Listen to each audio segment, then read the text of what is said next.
Welcome back. I'm Vince Perryman and you're watching Legalese. Joining us on our show is attorney Jason Nowlin of MidSouthAttorneys.com. We are discussing divorce odds and ends. Jason, we went over the mandatory injunctions in divorce, and then I think the other logical step is talking about temporary support, which I call it Pendente Lite hearings, but I think it's actually pronounced Pendente Lite or something like that. It's one of those I always have to tell the court, well, you get the point. So what can you tell us about that? Well, yeah, I think we've briefly discussed some of the intricacies involved with the filing of the complaint for divorce. And, you know, in many situations, what occurs, there's a real need after the filing of the complaint for child support and spousal support during the pendency of the divorce. As I think everyone's aware, depending upon the complexity of the issues, whether the parties are engaged in a custody battle, divorce can take a considerable amount of time depending on how complex it is. And of course, during that process, there may be a real need for one of the parties to receive some sort of support, especially child support, to assist with the raising of the children, obviously. And there is a process, of course, where you can seek temporary support. You don't have to wait until the divorce is final to get some sort of support. And you're correct. I believe the pronunciation, as you said, is Pendente Lite hearings. It's a fancy Latin term that means nothing but temporary support motion. I don't know why we use all these Latin terms in the law, but basically there's a procedure by which you can file for temporary child support, temporary alimony, and you can also request attorney's fees, both for having to seek the temporary order, and you can also seek an award of fees that kind of pays your attorney through the pendency of the divorce so that you can prosecute and defend your divorce. And in that, when that occurs, what happens is you file a motion, as I said, for temporary support. You can request any of those three forms of relief, both, you know, child support if it's applicable, temporary alimony, and or attorney's fees. And you file a simple motion with the court requesting any of the combination of those things. And due to the sheer number of cases that are involved, the courts have set up a process by which there's a divorce referee who's not an actual judge but is appointed by the judges and who hears these cases in the first instance. So you won't, in that case, go before your regular judge for the temporary support hearing at first. You'll appear before a divorce referee.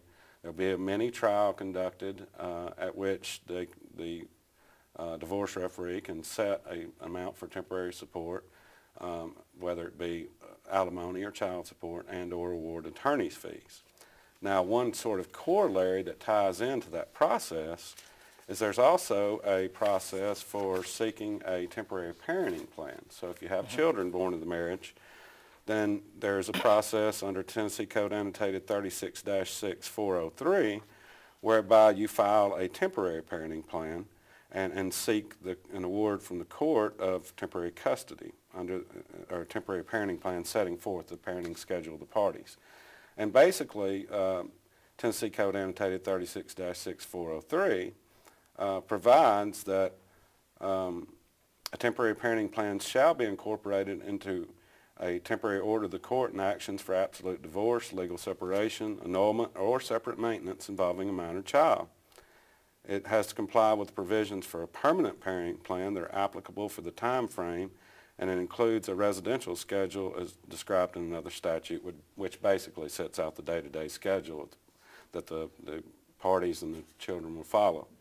And the procedure by which to seek a temporary parenting plan is twofold. If you can agree to a temporary parenting plan, then no written temporary plan is required to be entered. However, if the parties cannot agree to a temporary parenting plan, either or both parties may request the court to order dispute resolution. That would involve most times mediation before a mediator who's a neutral party. The court may immediately order the parties to participate in dispute resolution to establish a temporary parenting plan unless one of the restrictions in 36-6406A exists, and that has to do with some abuse situations, things that are a little beyond the scope of our discussion. If dispute resolution is not available, either party may request and the court may order an expedited hearing to establish a temporary parenting plan. In either mediation or in a hearing before the court, each party shall submit a proposed temporary parenting plan and a verified statement of income as defined by Title 36, Chapter 5, and a verified statement that the plan is proposed in good faith and is in the best interest of the child. If only one party files this proposed temporary parenting plan in compliance with the statute, that party can petition the court for an order adopting that party's plan by default upon a finding by the court that the plan is in the child's best interest. In determining whether the proposed temporary parenting plan serves the best interest of the child, the court shall be governed by the allocation of residential time and support obligations contained in the child support guidelines and related provisions within the divorce statute. So the reason I bring that up at this juncture is to say, logically, if you're going to seek a temporary parenting plan and the court determines what the schedule is, well, that's going to impact any temporary child support order.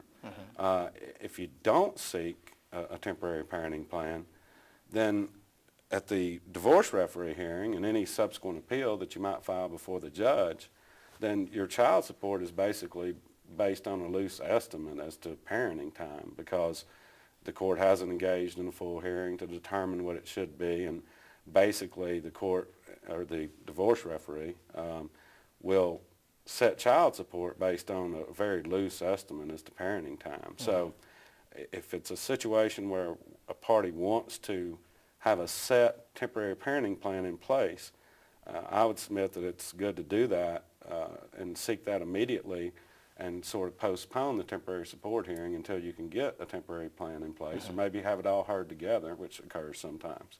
And that way the child support's set correctly. Beyond that, go ahead. And we need to take a break Sure. here. So when we return from our break, we'll talk more with Jason Nowlin about divorce odds and ends. Please stay with us.